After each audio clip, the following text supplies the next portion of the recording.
got a chance to see anything, what it was like for you while we're waiting for people to join us here. Yeah, yeah, that'd be great. Um, yeah, so Monday, another Monday, perfectionism. Um, I think we'll repeat it if other people join. Um, April will be our last month of Monday musings. Um, so astrologically, one should not see it. Okay. Um, yeah. So we will be what? So it's today plus three more, I believe. Three more Monday musing sessions before we end. Um, yeah. Yeah. So and we're ending with the topic that I believe both of us struggle with. Perfectionism. Yeah, someone's Yeah, saying I'm sad yeah, for the ending. Yeah. yeah. It's been quite enjoyable for us too to kind of show up and share our thoughts and um someone's saying saw the eclipse in pictures and videos circulated. Hmm. Yeah. Yeah. So, perfectionism is the topic. Any kind of house announcements you've got going? We're still recruiting for the men's group, so if you know anybody who wants to join, we've postponed the launch because there weren't enough people in the group. So Hmm. it's an online group, 10 weeks, and Lucas is running that group. So if you know any men who would be interested, they could check it out on dragonflyacademy.ca. There's the details are there. Yeah. Other And announcements? Lucas, just for your sense, is a clinical counselor at Dragonfly Wellness, Transpersonal therapist. transpersonal counselor. Sorry, Yeah. he will be a clinical counselor soon. He's getting his working through his Paperwork, registration. all the paperwork. Yes, we love the paperwork.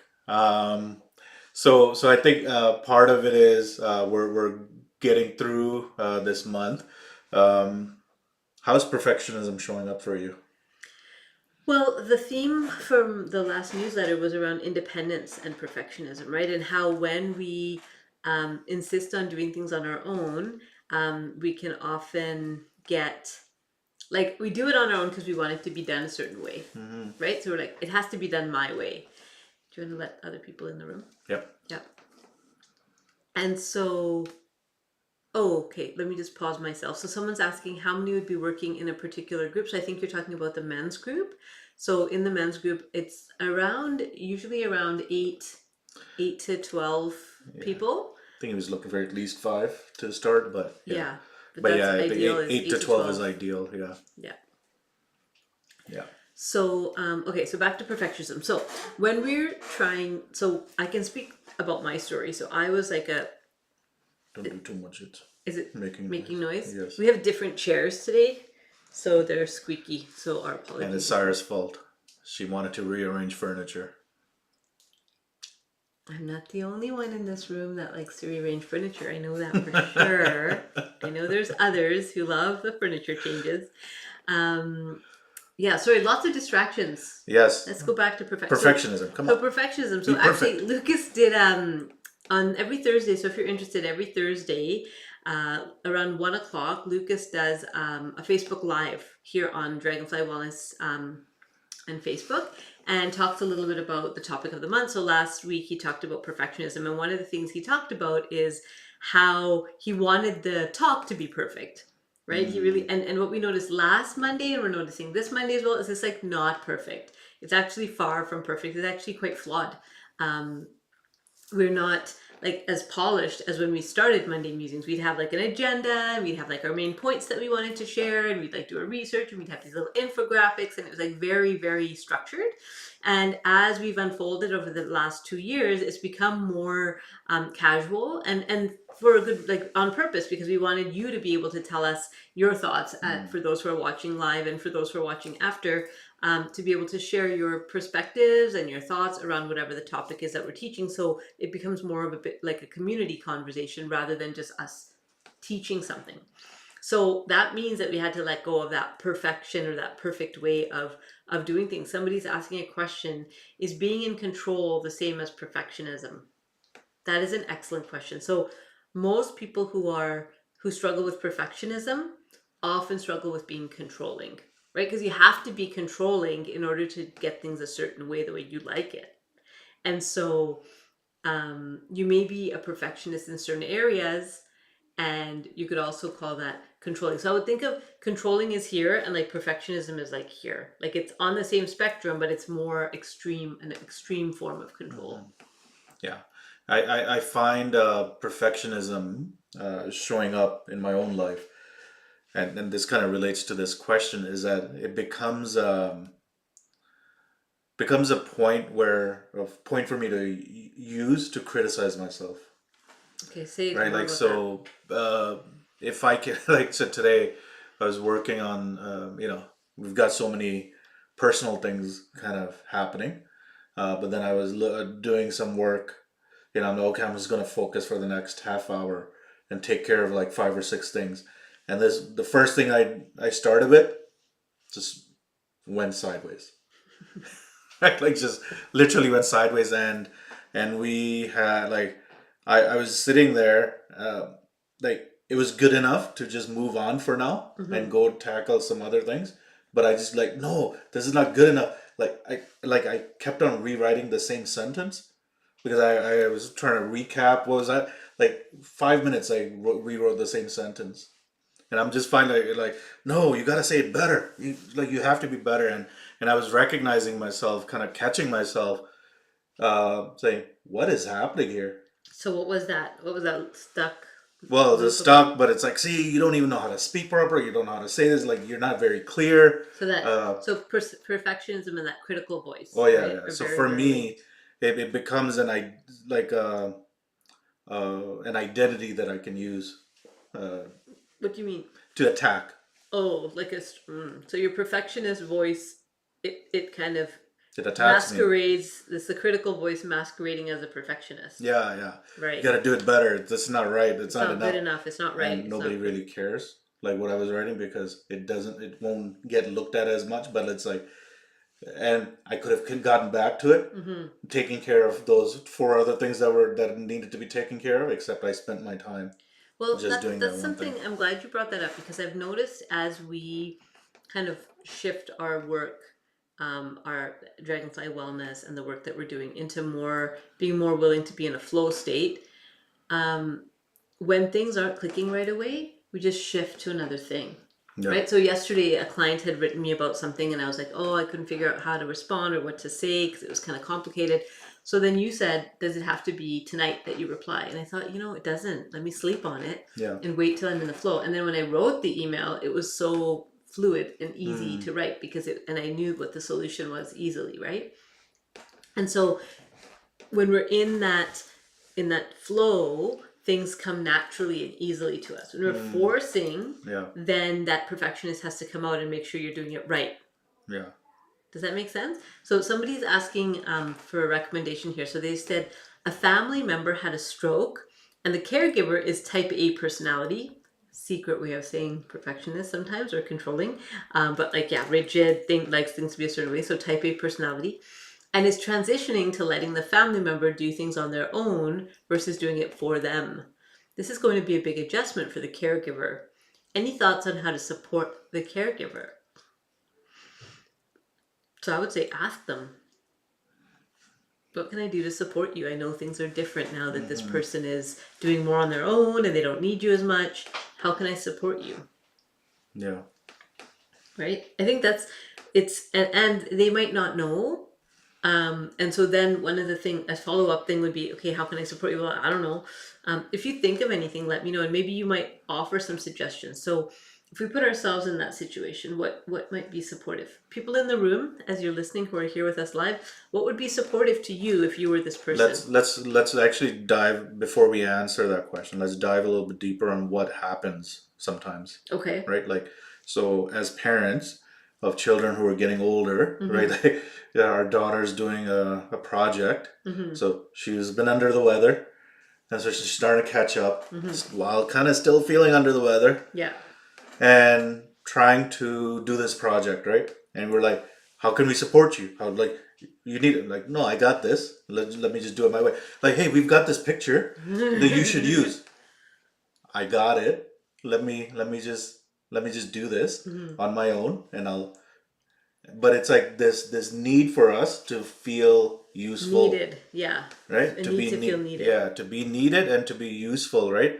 This is not to say that, oh, this there's something wrong with this caregiver. We all go through this, right?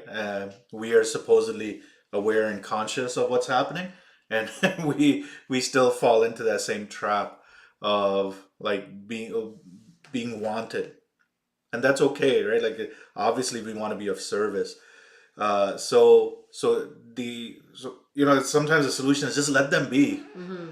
right? Like you shouldn't care as much anymore. They're old enough, and all of those things, or they're well enough. It's not actually a solution because it's not addressing that part of me that wants to be needed, wants to be So, useful. you know what Lucas and I were talking about Mm. today? So, Lucas is like an expert in working with men, right? And so I'm always getting tidbits from him. And one of the things, what he said to me today, and it just like struck like gold, he said, men will grow up if you let them. He said that Men will grow up if you if you let let them. them. Mm. And it's like, whoa. So, what part in me is not allowing the people around me to step up? Because Mm. I'm taking over, I'm in control, I'm Mm. not letting them. So maybe if you step back, I can grow up. Is that what the Well, conversation would be? that's Because confidential between me and yeah, Lucas, but because the conversation is always about me. I know. no, we were talking about Yeah, yeah, Sajad, right, and yeah, how like entering adolescence and what that looks like, and but even grown men, right? And yeah, he was talking about how many women baby their partners, their male partners, yeah. and then complain that they're acting like children, right? That joke, like I don't have two children, I have three, ha ha ha. Hmm. But it's like, first of all, how does that make your partner feel when you say that kind of stuff? Yeah, And second, why is he acting like? Well, maybe because you're not letting him. Men will grow up if you let them. yeah, So I wonder if we could put that towards this caregiver person. Like again, if that caregiver's not on the call, there's not much we can do to change the dynamic. yeah. So I mean, so I think again, there is this when we're thinking about perfectionism, when we're thinking about any of these pieces, right? Let's try to identify the patterns, our own patterns of why I might be behaving in a certain way, and and those patterns are not there to be judged. Right. It's just that they're there because without understanding our solutions, our way of helping doesn't actually end up helping. Right. So let's look at the dynamic. Okay. Let's look at a caregiver. So there's a little bit more Yeah. So to information. clarify, the family member needs assistance, and it's not done the way the caregiver would like it to be done.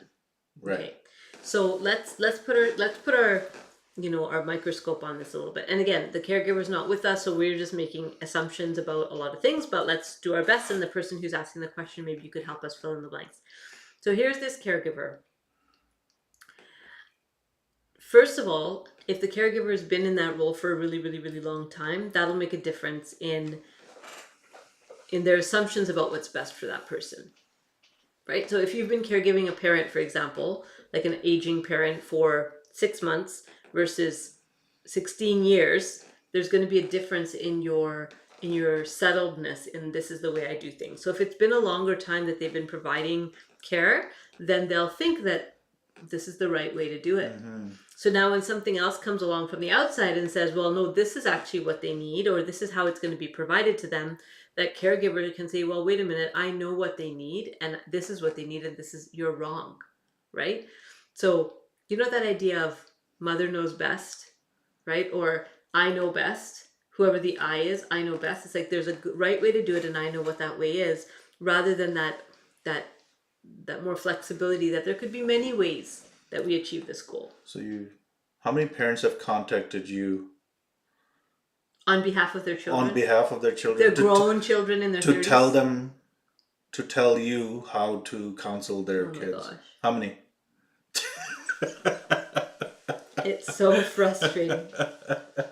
But it is some, right? Yeah. I'm sure there have been some. Oh, there's a few. Yeah, there's like even with me, some like small number of clients like Or people. like parents calling me about their master's student, like my students, Oh, like oh tell yeah, it's your university. Oh wow, yeah, like yeah, come on parents, man. yeah. Let them be grown-ups. No, but it's not just about being grown ups. It's that again, that they know best, right? Better than the Better than, yeah, professional, better than and anybody. which is at a certain point true, right? There are things that my mom knows about me that I refuse to acknowledge. True, She knows you true, well. Yes, she yeah, does. yeah. So then I think it's part of that is that ability to kind of let go and Mm-hmm. let them fall sometimes, right? Mm-hmm. Like to be able to, right? Like when uh, you know, so, like you remember a few years ago, our son With the just did, shoes. yeah. Well, our son didn't want to, um, like he didn't do his work, Schoolwork, yeah. and yeah, we got there and we said, okay, hey, you messed up. Mm-hmm. Now you're on your own, Mm-hmm. right? Mm-hmm. And not that he was on his own, but he had to wake up at 6. He had to do his work. He had to come up with a plan of Yeah, how he was going to correct it, yeah. right? Yeah, and we didn't actually sit there and make the plan like you have to wake up at 6, No, work till 3 o'clock, and then take a break. No, he you made that figure it out. plan. Yeah, you Yeah. figure it out, right? But allowing him to fall and figure out a plan, Mm-hmm. said, okay, you take responsibility for this. Well, that's what Lucas was saying. And a follow up question: why do we baby the men? Is that the same as enabling them? So we baby the men, according to Lucas and the research that he's done and his clients, is that women tend to baby men because they want control. I want to be in control and I want it done my way, so I'll just do it for you. Because if you actually this is what Lucas said, if we actually let people grow up, then they're going to do it their own way. Hmm. Right? They're going to be an adult and they're going to have agency to do things their own way, which won't be my way. Yeah, So it's the way part of it is you control. the way you do relationship with our kids versus the So way I do. different. And for a long time I tried to control that, right? Hmm. I tried to like mold you into interacting with them the way I do, Right. and that was unnatural for you, and so you just put your hands up and said, well, it's not really for me. Yeah. Until Yeah. I just like realized, like, Yeah. just You let have him to do step it, back. Yeah. do it his way. And that happened when did that really happen? When I was going to those meetings and stuff, and you had to look after the kids, right? Like when I was in council and I had to go to those Hmm. meetings, and like you're now with the baby alone, you have to figure it out, and you figure it out your own way. And they were alive. It's amazing They were how alive. it's amazing how it works. They stayed Um, alive. That was the bar. Just keep them alive. No, if- but they also felt bonded and looked yeah, after and close to you and yeah. safe and not just No, alive. no, of course. I get We're it was a joke. joking. Yeah, but I think part of it is we're addressing this kind of underlying pattern, right, of wanting to be needed And wanting control. and wanting control with perfectionism. Yeah. And why do we want that control? Is that at some point in our lives we didn't have that control. We felt like things were out of our control. Right. And if I'm not taking care of somebody the Yep. way I feel is the best way, then what I've been doing for the last 5 months, 10 months, 10 years, 10 decades, doesn't matter. It's that it was wrong. Right? I think that's the fear is that if somebody comes and tells me a different way of doing it, and for me to admit that, oh yeah, that is a different way of that is different and maybe a better way, Right. and maybe a Then all this time better I've been fitting wrong. that all this time I've And been why wrong. is Yeah. it so hard for us to admit that we're wrong? Well, because when we were wrong, at least many of us, when we were We were kids, punished for that. yeah, we were punished for being wrong. Right. We were punished for making mistakes. It wasn't like, okay, mistakes weren't, forget about being encouraged. It was like, it was discouraged, Right. right? It wasn't just like left alone. That would have been even better. But to be discouraged from making mistakes, to say that when you make a mistake, there's something wrong with you. So here's a I really think good that example. comes up, right? We have our triplets. My sister's triplets were here this weekend and the weekend before, and in between they were away. So I was lighting some um, oud, which is like so a coal. Imagine a coal, and then you're putting some like scented wood, and there's like a whole thing, and it creates this sort of like this. It's like it's an incense burner, but it's hot. It's not designed for children. So the kids are there and they're around the incense, and they know there's kind of this like ritual that we do around incense, and they're kind of doing their thing, and then somehow the whole incense burner falls on the floor, and the coal is on the floor on the hardwood. And so the girl, the little one, she's just like bawling and crying and totally freaked out. And I'm like running around trying to like get the incense off the floor, to get the coal off the floor with the tongs and the thing. And finally, when everything settled down, what her mom, my sister, realizes that what she was most worried about was that I was, so the little girl, Inaya, was afraid that I was angry with her. Mm. Not that she'd hurt her hand or that maybe the thing is on fire or any of that. It was Ojikawa is upset with me, that she's mad at me. She's mad at me. So I had to like look at this 2-year-old into her eyes and cuddle her up and say, it's okay. It was just a mistake. I'm not mad. It's totally okay. You did nothing wrong. It was just a mistake. And I had to keep repeating that until she said, it was a mistake. Mistakes are okay. It was a mistake. Mistakes are okay, right? And but 2 years old, and she'd made a story that she must be in trouble because she dropped something, right? Now her parents are so particular about not doing that with their kids, yet somehow she picked that up, that I'm doing it wrong. And I think about, and my sister and I were talking about this, that it's not what we're doing with them only, it's also how we treat ourselves. So when I make a mistake, do I say, oh, you're so stupid, why did you do that thing? Or when even internally, when our partners make a mistake, how we react to the other partner. Right. And then these kids are watching, and even if it's not with words, sometimes we feel like, well, I didn't say anything, but you like radiated a judgment, like just radiated right off of you how judgmental you were, right? Yeah. So that piece around making mistakes, I think that's a really good point. And I think perfectionism is sometimes born out of that. Is the idea of that it's got to be without any mistakes. It's got to be without any flaws. Because if there's a flaw, that means there's a flaw in me. And to cover that flaw, I just got to be even better and better and better and better. Yeah, and like people pleasing and all of those things come from that. Yes, right? In a sense that we want to do it the right way. Because we've been taught there's only one right way, Yeah. Right? Which is changing, like culturally, in our culture that we live in, that narrative is changing, that maybe there's a diversity of ways, maybe there's a multiplicity of ways, and not just your way is the right way. Yeah. So that person, about that caregiver thing, so some more information here. They have been in that role, and this is the 5th stroke. So that's the other thing, is it's like, well, we've been down this road before, we know what to do. Yeah. And it needs to be done this way. And so if there's a change to that, it could be unsettling for people because they're used to doing things a certain way. It's like children, right? You have the first child and second child and third child. It's like, we know what we're doing. Yeah. 5th child's like, we know. Yeah, and the needs are different, right? Like there's more and more needs.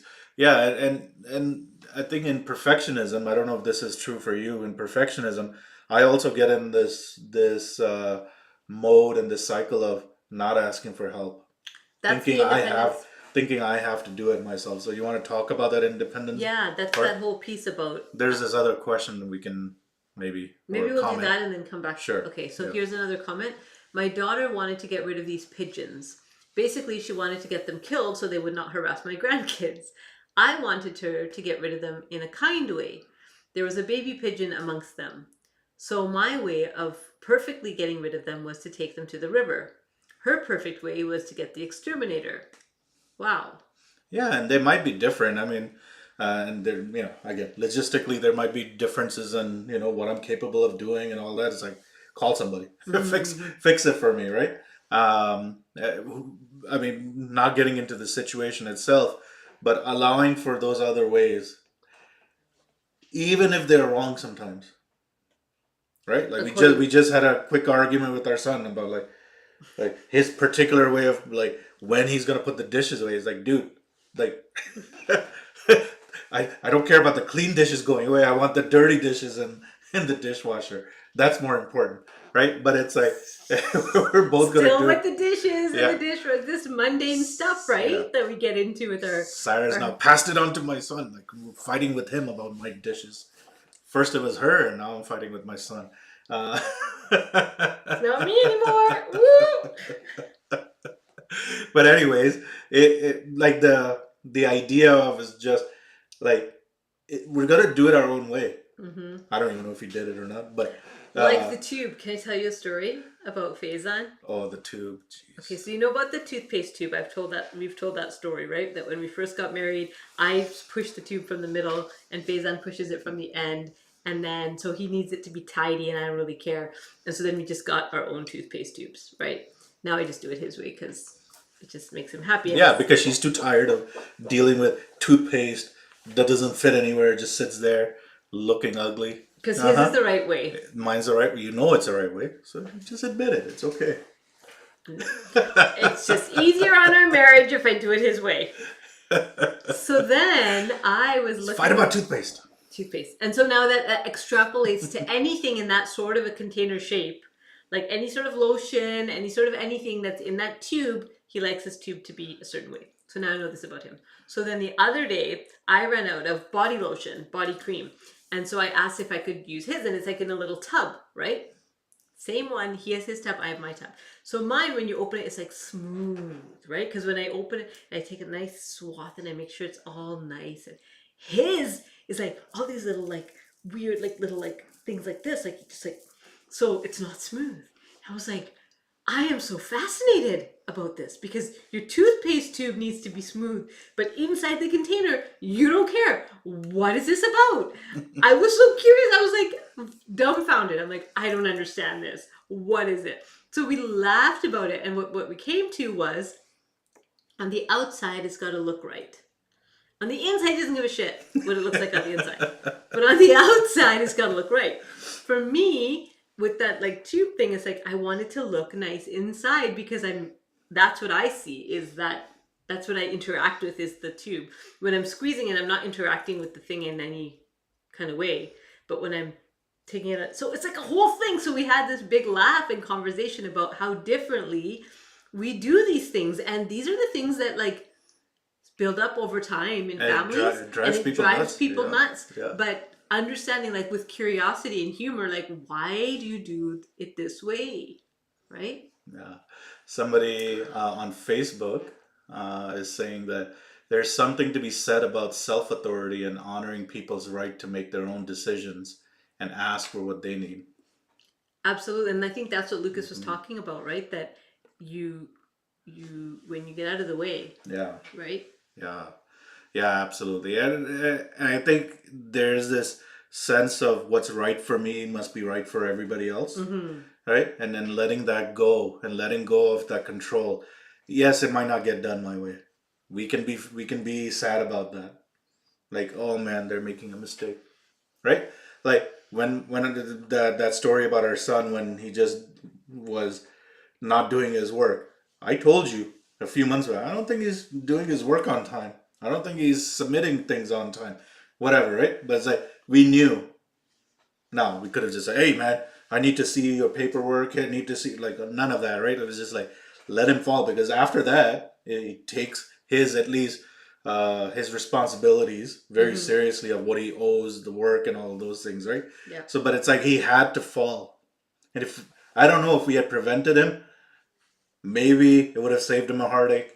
I don't know. But But he owned he owns it. Yeah, his now he owns it. relationship to Yeah. school now, right? Yeah, now he owns that Ooh, look school. at this. Golden rule versus platinum rule.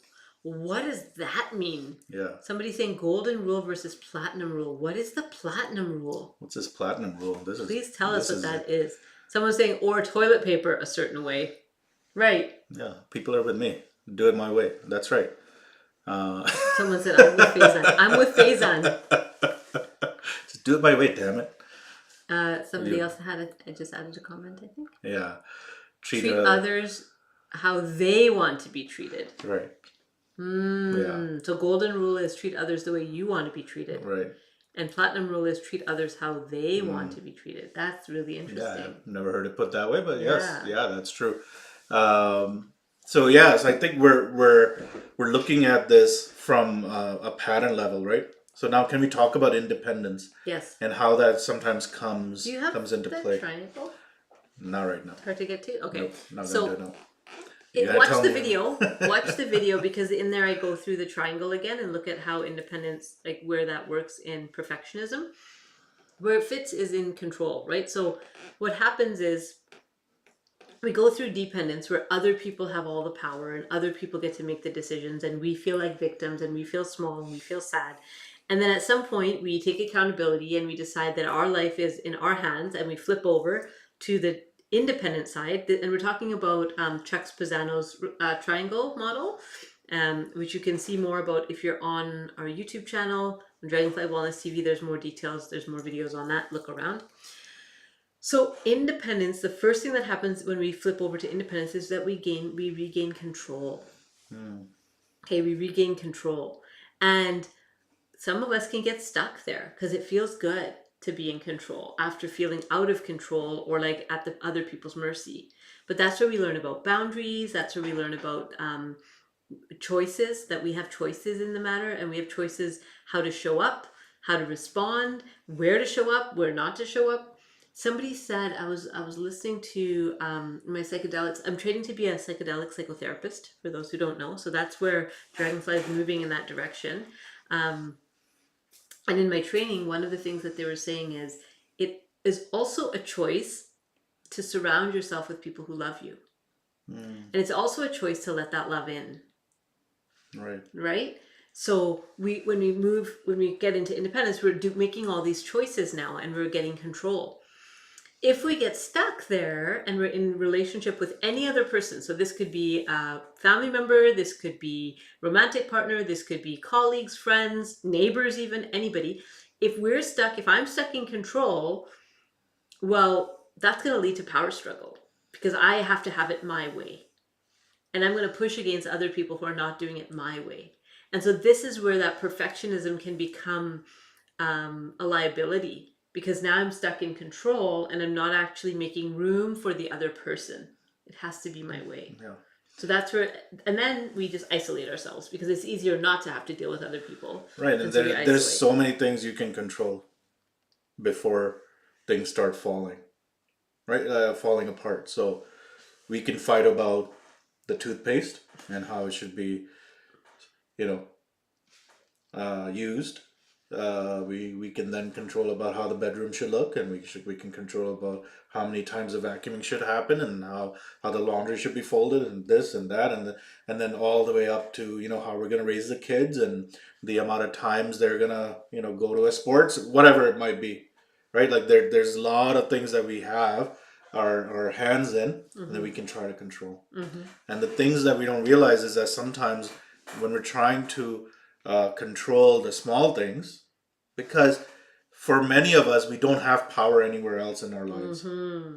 right? Right. Sometimes the only power somebody has is Within their four within walls. their four walls, right? Like, Right. so if I was to think about some people, if their marriage was, they were struggling in their marriage and one partner falls sick, now I actually have the power on how they're treated and how they're taken care of and all Mm-hmm. of those things, maybe, right? Right. So when I look at that and then say, this is the first time I have power over this person, Mm-hmm.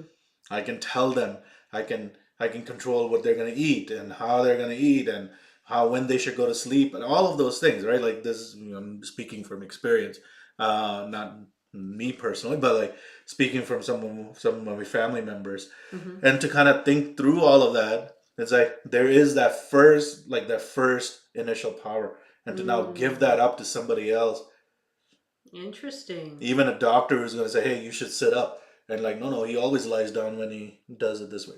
No, no, you should sit up. Like, no, right? Like, it's like there's that fight that sometimes happens, and so there's I so know many things. best. Yeah, I know best, but there's only so much you can control until other things fall apart. Hmm. And the problem is, a lot of us try to control these little things, and the big things start falling apart. Right. So Give an example of yeah, that. so like, how, like, I don't know how my son uses toothpaste. I don't care to ask. How he he started shaving. Right, like, I shown him now once, but like how he shaves, how much. Like, when I was not taught, but like, it's like, you're using too much shaving cream, and like, what, like, but like, I don't care now. But the thing is, like, in part of that, I could lose my relationship with him, trying to control All the little all things. the little things Hmm. that don't really matter at the end of the day.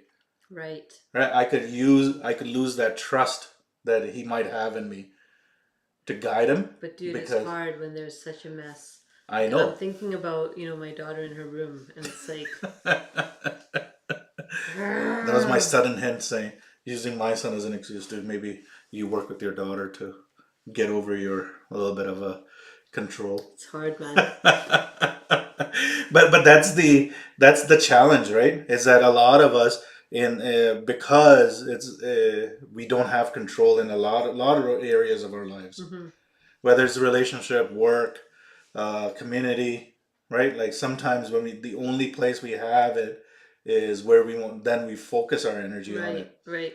right? So if it's like how I'm gonna show up at work has to be a certain way, And right? Like I'm limited, and I can't be my whole self, and I yeah, can't do it my way. So I'm going to do it my way at home, or I even see this sometimes in community and like volunteering and things like that, where people maybe don't have control at home, they don't have control at work, or they don't work, or there's different places where there yeah. isn't that sense of like self-esteem and pride. um, and then they're coming into this volunteer opportunity, and it's like they can come alive here and they can do it their way. And people are asking for their opinions, and yeah, Right. And then suddenly, if that's taken away or that changes in some way, it can be really hard on the identity, because suddenly it's like, wait, this was my thing, and yeah. now someone else is doing Well, it, if or they're somebody telling me I else have is to do it a yeah, if different somebody way. else is doing it, that means they don't like the way I did it, and which means they don't like me, which means I'm worthless, and all of those things are happening unconsciously. Unconsciously, This right? is not a conscious language. Like, oh yeah, they must not like. Nobody's thinking like that, but the reaction tells the story of the Hmm. pattern that's actually playing So underneath. write that down. The reaction tells the story. So if you're finding yourself or others having big reactions, then there's probably a story under that, right? That reaction is demonstrating that something else is going on underneath all of that. And that's where, with personal development work and spiritual growth, the goal is that equanimity, right? That balance, that Mm. not being reactive to things, but actually just things happen, and we take them in stride. We're not having these big, overwhelmed reactions to things. Here's another comment. You have less control because you have power through the work you do, and it's a personal growth. But I wanted to know, what is this control of our four walls, and how we are choosing isolation because we have power struggles with others. Don't know if that makes any sense. Yeah. Okay, so Mm. let me break that down for you a little bit. So you have less control because you have power through the work you do, and it's personal growth. So they get that part. But I want to know, what is this control of our four walls, and how we're choosing isolation.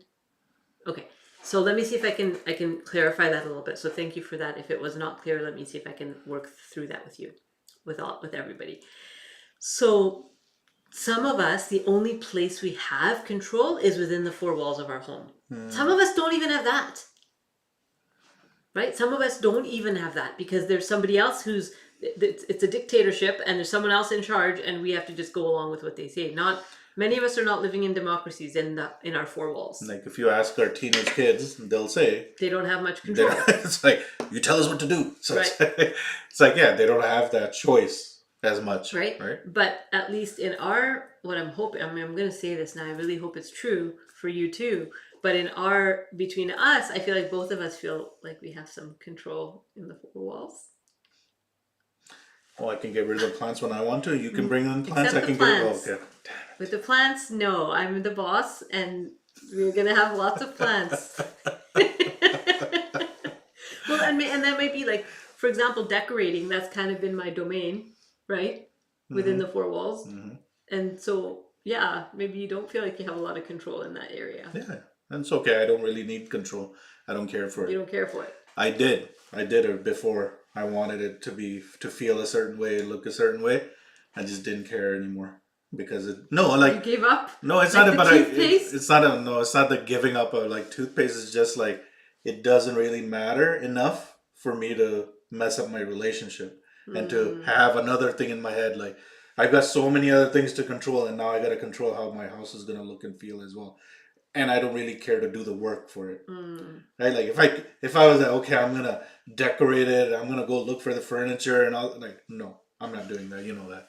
So I'm like, I don't want to do the work and to let it go, right? Like, but part of it was just like, is this important enough? prioritize, right? Mm. Fight for the So 20%, not the in 80%. the four Anyways, walls, yeah, there's let's areas go that back. you don't have control, Right. right? In the four walls, I feel like I have control in these four walls, which Yeah. is a nice feeling. Mm-hmm. I haven't always felt that way, Right. right? In our Mm-hmm. family system. Right.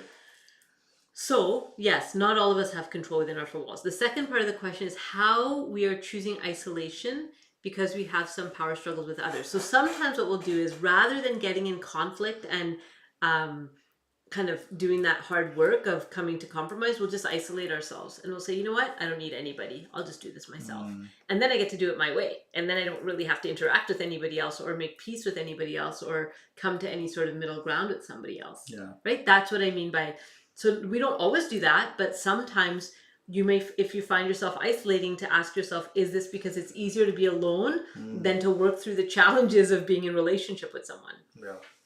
And you talked about connection, I believe, right? This week, right? Like connection is the way through for healing. Yeah. So obviously, when we're in power struggle, and you do have to have boundaries, right? Like we all have to have some boundaries. Sometimes that we might have to pull away for a bit or pause, right? Mm-hmm. Like we've talked about, where we have to pause some relationships just for a time being until we feel we're Strong grounded and we enough. Yeah. feel strong enough to be in those and their presence. Right. But the idea of like, oh yeah, I just forget about those people, that doesn't actually resolve the problem because nobody's actually gone in and said, okay, why was that even triggering? Why was that even Mm-hmm. bothering me? Right. It's one thing to say, oh, I'm triggered. Okay, that doesn't solve the problem, right? Like somebody shutting up because you got triggered doesn't solve the problem. Why are we getting triggered? Let's look at that, right? Like to Mm-hmm. remove, like we have to remove those triggers Right. because And because even in that moment that like I don't think we realize, right, like when we sometimes do this, like we isolate ourselves and say, okay, I'm not ever going to deal with this person, is that now I've given the power over to the other person, that I can never choose to be around them. around them or around other people when they're around Right. because Right. they have the power, Right. right? And And and yeah, and from a safety perspective, again, if there's certain situations where sure, yeah, yeah. it's safe to not be around certain people, and that's not what we're talking about here, like physically safe, and sometimes even I mean, emotionally emotionally safe, safe, yeah, right? yeah. Like it's just But what I'm unsafe. saying is like the idea of like, yes, you do need that space. Right. What I'm saying is that space can't last a lifetime, right? Right. Sometimes because we have to work. I'm not saying that you ever have to see that person again, But what but we happens have is to reclaim that if power. we take away the personality stuff, right, and look at, because this is a person with a certain set of qualities, those types of people are going to show up in your life Mm-hmm. later again, right? Unless we actually resolve that tension and conflict, it'll just keep popping up because life is trying to teach us, I believe life is trying to teach us lessons, and if we don't learn them, they'll just keep popping up until we're ready to actually address them and face them. And here's the biggest lesson that I've been learning is everybody is some sort of a reflection of myself and my own Mm, mind. So if I'm seeing horrible things out there, then there's probably horrible things in here too for mm, me to reflect upon. And it's really interesting because I've been going through this weird period right now where everywhere I look, I just see beautiful people. Like just beautiful, like glowing, like radiating love, and just walking down the street. I'm like, man, my entire town is beautiful people. And I think it's again because what I'm what I'm doing internally is starting to be reflected outside mm, of myself. So I'm just like maybe not noticing other things. I'm really noticing these bright, vibrant, glowing people. It's right. really neat kind of experience. Yeah. So hopefully that makes a little more clarity So for you want that to talk question. about connection a bit? Can we answer this question first? Because it's back to what you talked about. So, when did you have that aha moment, Faizan, to let go? That's Mm. the question. To let go of the plants and all that. Not letting go of plants. I'll still fight that battle slowly. No. I think it was part of my own when I was looking at myself getting burnt out, Hmm. and I had to reprioritize. Right, like there are things in my life, like I I have to ask myself, right, like what's important here, and sometimes like and this was uh yeah, there's men's retreat that I went to in 2019. And we whatever we were talking about, and somebody asked me, right, like because I was talking about some sort of relationship. It's like, is the relationship more important than the problem? Hmm. And I said, yeah, but like I want him like wait. Is the relationship more important than that problem? Yes. Then if I can look at that and say that's my primary goal, To then maintain the to relationship. maintain the relationship, then how I act and how what I let go of, what I want to forgive, what I want to fight for, the values that I want to fight for, all of those things change because what I'm looking at changes, right? Hmm. So I think it's for us, it's an important piece to ask ourselves sometimes, like, what am I fighting for here? Hmm. Right? A lot of people say marriage is the most important thing, and then people have come to see us and we're like, well, you're not acting like it. Right? And it's okay, right? Well, Like we and don't act like, we fall into that, well, right? we don't Because act like it we've been sometimes. talking about Yeah. that, like our family is the most important thing. But then are When our we son asks us, hey, let's play this game, can you watch the show with me? We're like, I don't really have the time, I gotta work. And okay? he called us out on it this week, right? Like I was like, oh yes, like totally blind Yeah. to that ask. And I think part of it is just I keep on having to ask that question, right? Like if I'm really struggling with you, really It is a struggling with really good somebody else, question. Good I'm doing follow-up that. question. Yeah. Are we then just catering to the person if the relationship is more important than the problem? Because No. then, yeah, because it's a good question, right? Because then does that mean we're just avoiding conflict so that we can just maintain relationships? That's also problematic. Wouldn't you Well, say? yes, Because that's just but being a yes man and not actually asking for what you need no. then. Okay. Again, I think It's a good so. No, question. no. It is a good question, but I used to ask it this way too. Okay. And the challenge here is that this is a way of looking at a win lose type situation, right? Ah, right. That I I win. I will lose if they win. yeah that if Right. they and I know nobody's the intention of the question isn't that, Right. right? But sometimes the way we speak matters Hmm. and how we ask. So yes, sometimes me prioritizing the relationship means I gotta say what I need in the relationship, which I wasn't saying For many for years. many years. Like, hey, I need things to be this way, right? Like you had a problem with me working so many hours Mm-hmm. before. Mm-hmm. I had to like, okay, if this relationship is important, either I'm gonna just quietly leave it Mm-hmm. because I can't put up with these comments anymore Mm-hmm. Mm-hmm. of you criticizing how much I'm working Right. versus okay, let's talk about why I'm working. Right. Let's and I need you on my side, right? So I actually had Those to were prior difficult yeah, conversations for you. difficult conversations were required because I prioritized the relationship. The relationship was important enough for me to get out of my own comfort of not wanting conflict. I don't like conflict. I get into conflict, but I don't like it. And so in this sense, I had to create conflict. Mm-hmm. Going on a flight to New York, I had to create a conflict, right? To say, hey, can this trip be about me? Because it was about me, right? Right? Like, You're like, can you make it not about you for once? I yeah, don't, for God's sake. right. That we had to have that conversation, but I think sometimes we recognize that if I'm always making it about the relationship, I'm always doing what the other person Yeah, wants. which is, I don't think what we're trying to No, say. And here's a second follow up. This is yeah. generating some good conversation. So, what if your partner How do we always get into avoid relationships here? Damn always? It's always back to that. it. What if your partner always avoids the difficult conversations? And now, what if it's too late? Yeah, and I don't know. I don't know if you can do this without having the ability and maturity to have those difficult conversations. It takes guts. It takes maturity. It takes strength to be able to say what you need And and and to and hear here's that you might not be fulfilling the other person's but need as here's well. the other thing. It's Yeah. also how we have those How we difficult yeah. conversations. Because I've had a lot of really difficult conversations with Faizan and said at the beginning of the conversation, it's no big deal. I just want to let you know. Da da da. Yeah. It's a big freaking deal for me. It's a huge deal. But I know that if I say it that way, if I say we need to have a conversation, he's going to shut down, he's going to disengage, and I'm not getting through. So I've had to change the way I approach difficult conversations in Yeah. order to get through. as have you. Right. And having difficulties, again, this thing about Like you having can't just different, say, "Oh, it's no big deal," because then I'll be like, yeah, "Oh, it doesn't matter." yeah, But he has to say, "This is really important. I need you to hear yeah. me right now." And having difficult conversations, sometimes people think I have to criticize, right? No. Like that it's okay to criticize in those difficult conversations do not involve criticism. Criticism do not involve resentments, do not involve putting down other people. Hmm. Like it doesn't involve contempt.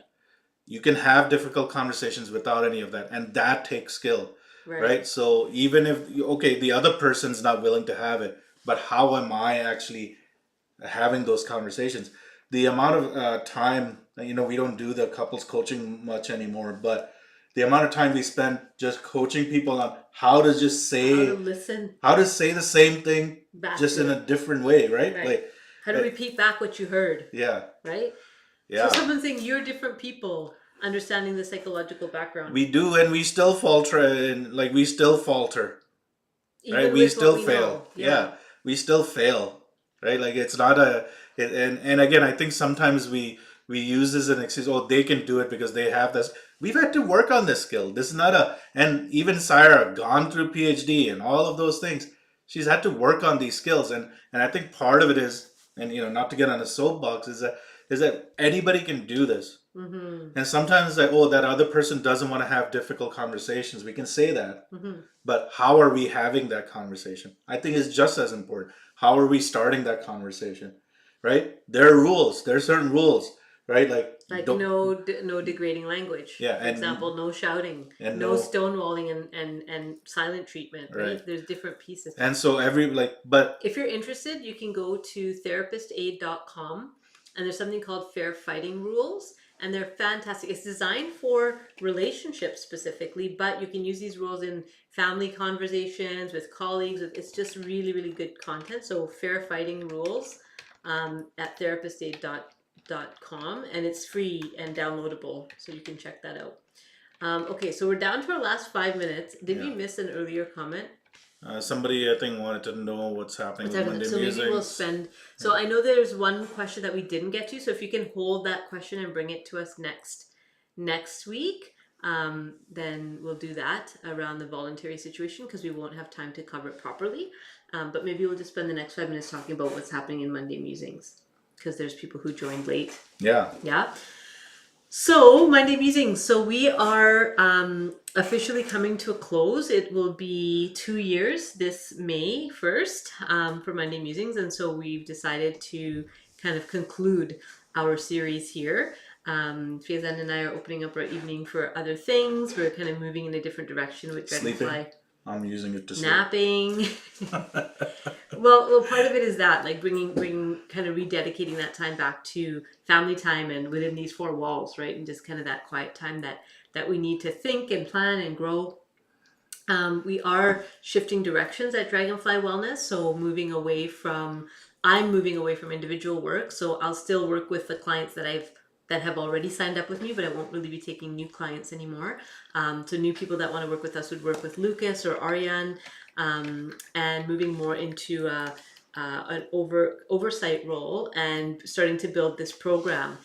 So this is a 10-week program that we're building that involves psychotherapy and psychedelics and group work and a retreat, and like it's a whole thing. So we're kind of building that out, and so our focus will be more on that. And so you'll see that in the newsletter as well. Some of the content will be changing, because what we're looking for people, what we're hoping for people, is not just like an interesting conversation, but actually transformative experiences. So you don't kind of keep coming back and like wondering the same thing week after week, but that there's growth. And I think what we've seen in Monday Musings is that there's been a lot of growth, but some of us are still stuck in those same mindsets and those same questions. So we need another way to get through and actually have people moving more quickly. Mm-hmm.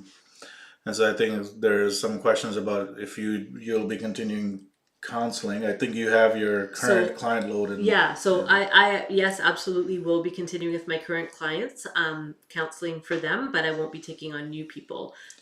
Yeah, and I mean you don't. Your calendar is pretty full, anyways. But Yeah. then also, you're moving more towards group counseling, Yeah, group right? work. Like Yeah. with this particular program. So I don't know if you have a few minutes to address this. Okay, so we have 3 minutes, so we'll do it turbo. So here it is. In a voluntary situation, one wants to resign.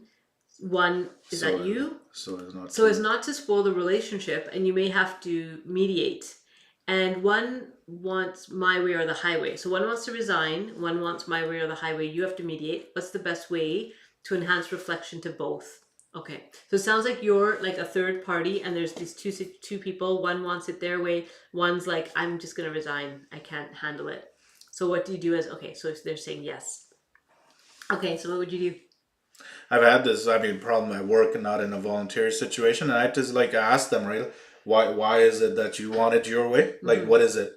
Like, So what does the mediator need to do? yeah, and no, but it was to ask those questions, like, what is it that you're trying to do, and what is right? Like, how is this impacting your team?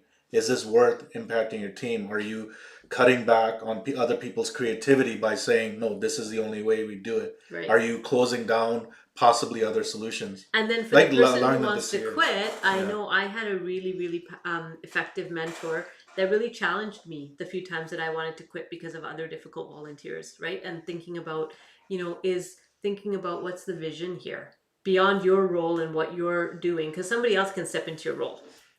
But you, as a contributor, what are you contributing that is unique to you? That's actually special about what you're doing here. And losing you would mean we would lose that.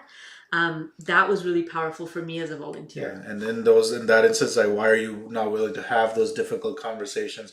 And you might have to do this individually first, right? Right. You don't want to do this in front of each Each other other. because they might want to not be they might not be vulnerable enough Right. to share with the other person that they're having a conflict with, right? So, And but as the yeah, mediator, you want to remember to stand in that sacred fire, to not take sides, not take and sides, to really be balanced in your perspective, right? and know that any outcome is possible. Maybe this person does quit. Maybe they both quit. Maybe there's some third thing that we haven't even thought of, right? Yeah, So not being attached to an outcome as the mediator is also really important. yeah, yeah. Then that's great. So hopefully that gave you some food for thought for those people. So someone saying, I'm so grateful to both of you. Thank you so much for your commitment and generosity. Thank you. We want to again thank everyone for joining us. So many Mondays. Mm-hmm. This has been something we've looked forward to, and Mm-hmm. we continue to look forward to. And we're excited about what's coming next.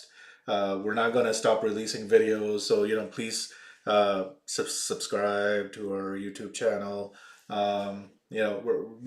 But all of this is part of our growth, and hopefully we'll continue bringing content. So yes, so Monday Musings is ending at the end of April. So I think after this we've got 3 more sessions, I believe. So if you know people who have been meaning to come but haven't, they've got 3 weeks left to join us live.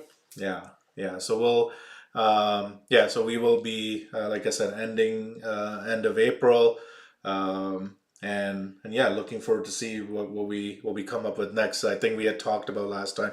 I know we're over time. Lucas and I are gonna do a podcast. You're continuing to do some videos and video releases. We're working with some other people to create more content that can be viewed offline. So Mm-hmm. not through this live session.